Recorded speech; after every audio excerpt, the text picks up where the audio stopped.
I suppose the most surprising element is that the narrative that the Conservative government created over the last few years relating to austerity seems to have been well and truly sort of debunked, and the drive for this one was very much about increased public spending, investment in infrastructure and for business, and this seems to be being funded by sort of increases in borrowing.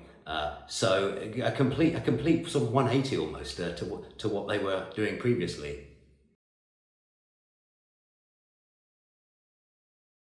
Well, the Chancellor outlined measures that would help alleviate some of the damage caused by the coronavirus, both in terms of further funds for the NHS and funds for small businesses to sort of cope with that, with statutory sick pay payments for these small businesses.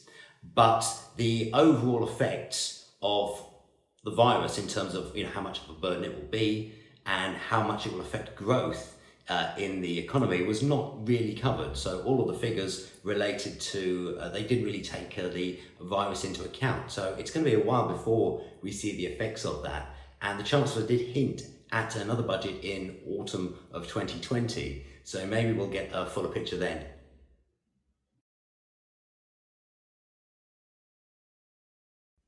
I felt that there was a few mixed messages in terms of the environmental measures that the Chancellor was hyping. And there are some certainly welcome things. I mean, in Southampton, there's going to be the Transforming Cities Fund.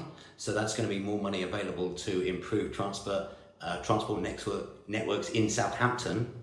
But at the same time, there was a freeze on petrol duty, which would not go down well with environmental groups. And the increase in duty on red diesel has been deferred for another 2 years. So again, it feels like the Chancellor is treading water somewhat when it comes to environmental measures.